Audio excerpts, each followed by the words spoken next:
The views and opinions expressed in this program are those of the participants and do not necessarily reflect the views of BronxNet or the program underwriters.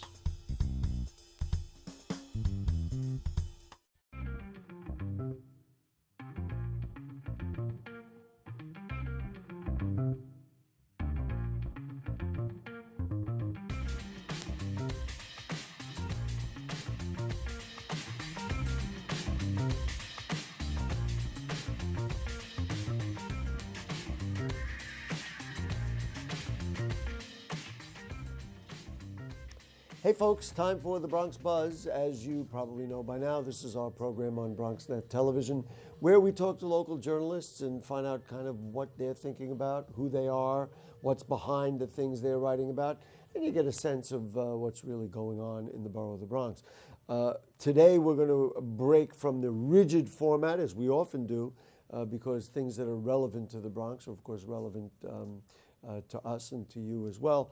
And we're going to go all the way down to Guaynabo, Puerto Rico, and say hello to a reporter from El Nuevo Dia and Primera Hora. It is Marcos Billy Guzman. Marcos, nice to have you with us. How are you? Good afternoon. Thank you for having me. Well, I guess in general, let's just start here and ask, what do you see out your window? What's going on in Puerto Rico right now? Well, I'm in the city, so basically right now when you see outside the window, you're not going to see that big of damage. But when you go to the mountains and certain towns in Puerto Rico, you're certainly going to see a lot of communities that are going through basically a humanitarian crisis. I know a lot of people have been questioning if Puerto Rico is going through a humanitarian crisis. And when you have thousands of people who have lost their home, and the country, because right where I am right now, we're using generators, but we don't have power. And most Puerto Rico does not have electricity because of Hurricane Maria, and that can be like 6 months without power, for that matter. And it's been emotionally and physically draining for the past week since the hurricane hit our country. And so journalistically speaking, it has been very intense. I would say it's the most important and intense coverage I've done in my tenure as a journalist. Hopefully you'll never have to do anything remotely like it again. I hope not. I really hope not. I have to interpret one of the things you said. I have to be honest with you.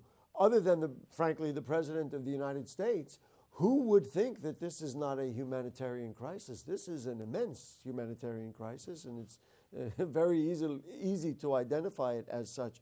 But exactly, because Donald Trump came here and he said he compared us with Katrina, which I don't think nobody should be comparing catastrophes. Of course. But he said if you compare with Katrina, this wasn't a real catastrophe. Well, then he doesn't have eyes or ears or contacts with people in. And by the way, I know at the Bronx there's a lot of Puerto Rican people. Of course. New York, and I know many people are very worried because they have family members at the island, and we must say that the governor of Puerto Rico said today that there's 15 towns, municipalities in Puerto Rico, there's 78, that are highly uncommunicated. I mean, the communication in Puerto Rico, it's a miracle that you can actually call that we could even have this conversation. That's right. Exactly. Yeah. Has there been any noticeable progress over the time in terms of either establishing some communication systems, in terms of, I realize too soon to rebuild, but getting people to stabilize? Or really is this last week have been more of the opposite, and that is finding more people who have been devastated and now they're really in trouble because they're running out of food, they're running out of water, they have less supplies than they had? So in other words, are we going better or worse at this point? It goes both ways. When you see in general, when you see the whole picture, you see that the power has gone up to 9.2% of the 1.5 million clients that have families, basically houses that have general they have electricity, or supposed to have electricity, and well, you can say that like at least half of the population by now should. This is like, and I say should because a lot of people put this in doubt. That they're supposed to have water by now, but when you see once again, especially the towns that are in the center of the island, in the mountains, they are going through very, very hard time because their supplies are running out, and they've been waiting for supplies by now. And those supplies haven't gotten there, up to the point that General Jeffrey S. Buchanan, who is in charge of the military operations here in Puerto Rico, and for those who don't know, yes, there's like 11,000 people from the military here in the island trying to deal with this situation. And what they did, I think they announced it yesterday, was that they are the ones that are going to bring the supplies directly to the different towns. What they were doing and what wasn't working was that they were expecting the mayors to go to the centers that were assigned and bring those supplies as water and food and medicine to the towns. But of course, a lot of the streets are blocked. Yeah, I was going to ask you if they were passable. Crossing rivers with ropes. Yeah. To move. It's like one problem after another. And the other thing, again, it seems silly to even try and evaluate whether it is or isn't a humanitarian crisis. Think about what we're saying. We're talking about bringing water and some supplies. You've got families, you've got children, you've got people living lives. That's nice that we get them that kind of basic subsistence, but there is really a lot more needed. One of the other things that I have heard, and I wonder if you could verify, is the fact that all trees and large vegetation is gone. And from an environmental point of view, apparently the information that we get here from the department in charge of that information is basically that 80% approximately of the elderly trees, the adult trees, are gone. 80%. So when you ask me to look outside the window, you can see that all the trees, they have no leaves. There's nothing. Don't have no branches. And the fallout, literally and figuratively, the fallout of that is that it must be even hotter than it normally is, and that of course leads to that's why we have trees and vegetation, because it helps to kind of clean the air. So things must, and of course without really good sewage, et cetera, things must be just really very, very difficult. And also, you have to put it in perspective that Puerto Rico's economy, which was horrible, because we have a public debt that's over $70 billion. The damages that are being estimated because of Hurricane Maria are $90 billion. So we're talking about $70 billion in public debt, over $70 billion in public debt, plus $90 billion in damages. So we're dealing with that. And considering the fact that a lot of our economy, tourism has a lot to do with that, then it's bad, because then one of the beautiful things Puerto Rico has besides its beaches are its like the vegetation and all that. Right. One of the dialogues that's going on here in the States is that in a period of time, it's hard to say exactly when, many people will say, you know what, I want to raise my family, I want to lead a normal life, I want to do what I want to do, and as much as we want to rebuild, we're going to have to leave, and they will be coming to the States or sending their children to the States or things like that. Do you get the sense that there are people who are saying, I got to just simply get out of here? That's been happening before the hurricane, as a matter of fact, because of the public debt of over $70 billion, a lot of people, they've lost their jobs or they see instability in Puerto Rico. So what they have been doing, families, a lot of them are going to Florida. Some of them are going to New York. So that has been happening. The population has been decreasing, and actually, I think this year more people were dying for the first time, and I don't remember how many years, were dying than the ones that were being born. So our population is also getting older.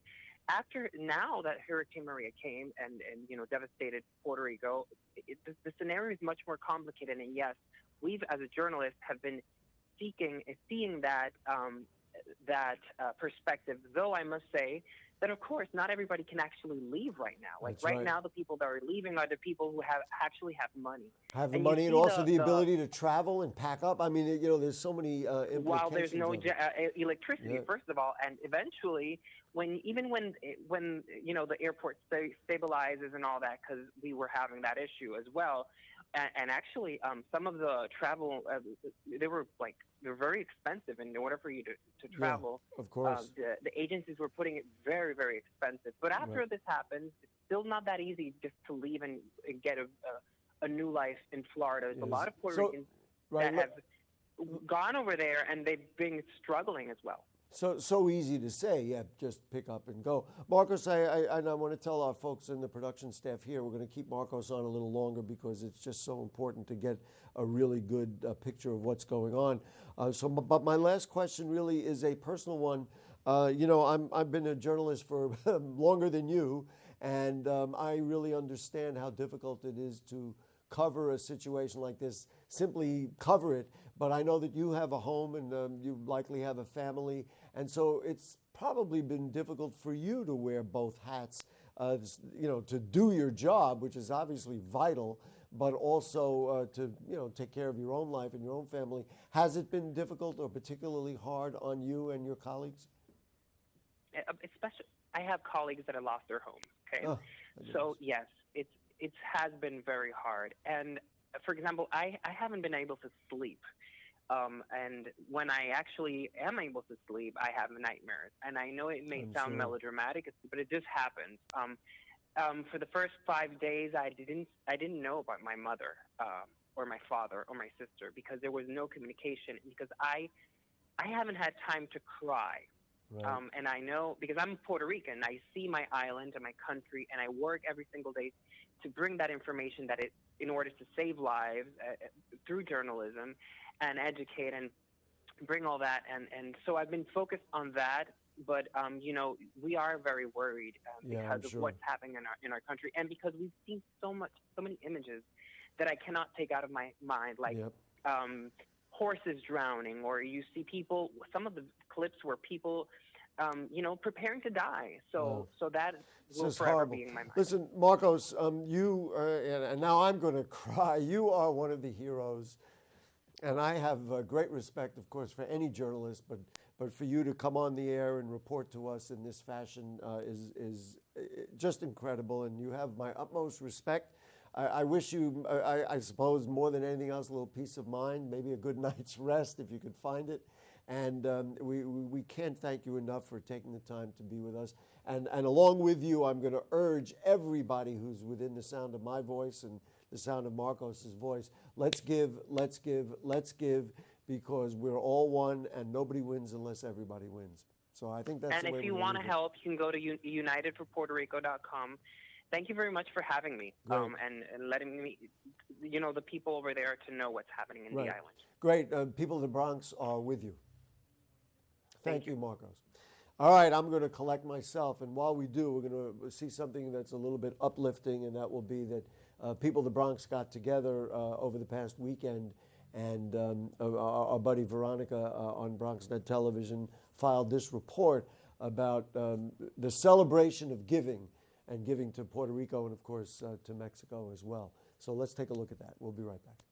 Bronxites are out here strong and united for one purpose, to send help for Puerto Rico and Mexico. Borough President Ruben Diaz and his father, State Senator Reverend Ruben Diaz, along with the Hispanic Clergy Organization, led a donation drive for the victims of Hurricane Maria in Puerto Rico and from the earthquake in Mexico City. For the Diazes and for many of the officials and residents of the Bronx, this is a difficult time as the borough holds a high number of Puerto Ricans who call the Bronx their home. We all have been suffering, many hundreds of thousands of Bronxites have family members that they haven't been in contact with over the last 9 days, so the anxiety has been building up. And so I think that people have channeled that energy of despair, of anxiety, and have come together to not only deliver material, but also just to be together. And to me, it's the very essence of the beauty of what it is to be a human being. This is such an amazing outpouring of unity and generosity. Walking over here, the line of people bringing donations, I've never seen anything like this before. We just sent out 2 containers, filled up trailer trucks, took us about 2.5 hours. The whole community's here dropping off stuff. We just got 2 more trailer containers put here. Fat Joe donated all the containers. The love here today is unbelievable. The unity here is all different nationalities, different ages are here, all running together, and we're gonna help Puerto Rico. We're sending this stuff over here right away. People need help, that's it, you know what I mean? And that's our people. We all got friends, family as Puerto Rican, you know, we gotta help them. President Trump has received major criticism for not moving fast enough to help the people of Puerto Rico. City officials say they are not waiting and that it was just time to take matters into their own hands. As an elected official, I am embarrassed at the slow response of the federal government from our president, from Congress, to the issues and the crisis in Puerto Rico. Now is not the time for finger pointing. I'm glad the president now understands the urgency and has started to respond, but they cannot shortchange Puerto Rico. This storm is the Katrina of the Caribbean. There should have been no equivocation. There should have been no hesitation. The federal government still has not responded in an adequate fashion to what the needs of the island are. So this is important, but we're going to also have to mobilize. We're going to have to put pressure on our federal government to bring more resources to the island, because we still don't have enough boots on the ground. People are hungry. People are thirsty. Resources are not getting there, so there's a lot more work to do. Bronx residents were just as passionate. I'm an American, but you know, I don't understand this country anymore. But Puerto Rico and Mexico and all the other countries, they will overcome this. Our president has to wake up and grow up. Yet they let anger and disappointment subside while pride and compassion for humanity took over. I'm a proud Puerto Rican, I'm a proud Viequense. We're Vieques strong, we're a proud people, we're resilient, and I know that we will stand up and we will keep moving forward. Throughout the day, hundreds of volunteers came through to help pack thousands of goods for the relief effort. 4 shipping containers and more than 24 trucks were filled with water, dry and canned foods, diapers, batteries, and many other items that will be helpful to both islands. Chaplain Officer Reynaldo Ortiz says that he wants this to provide hope for the people of Puerto Rico and Mexico. We tell them not to worry because there's a God in heaven that will help those who are in need. Not to lose the faith because they got friends, family, brothers and sisters, especially here in New York City, that we haven't forgot about them and we are helping them.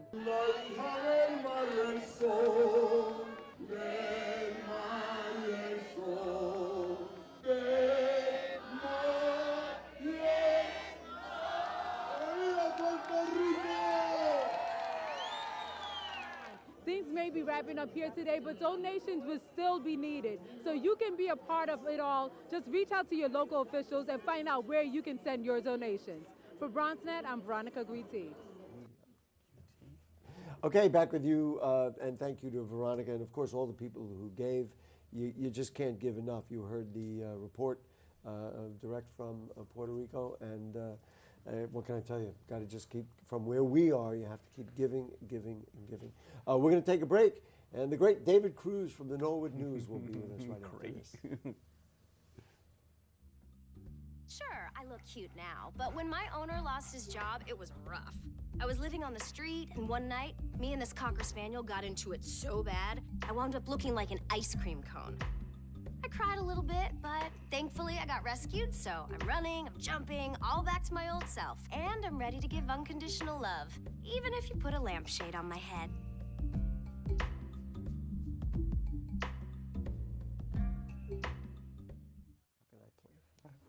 All right, back with you on the Bronx Buzz, and we have our buddy David Cruz in the studio with us, who is the editor of the Norwood News. That is this newspaper. Nice to have you with us, David. Always good to see you. Thanks, Gary. Thanks for having me. Very, very difficult interview to conduct and even to hear. I know you and I both, we have great sympathy not only for the people of Puerto Rico, but for journalists who are there. And we're going to talk about local issues, but any thoughts you have about what you heard on that interview? Well, it's so hard to, after you hear those things, to just say, oh, well, you know, move on. I mean, there's definitely a lot to unpack with respect to just how the reporters are covering it. They are putting a lot of pretty much their soul into these kinds of stories that are ongoing. They're sort of like within that realm of breaking news, and it's almost like you're waiting for something to sort of give with respect to any kind of progress that happens. Yeah, and that's why I Puerto asked that Rico. question of whether is it getting better, like are you people doing better or worse? And he said, there may be places doing better, but they're doing worse in some of the outlying areas or in small towns because nobody's been able to reach them, and it's just frightening.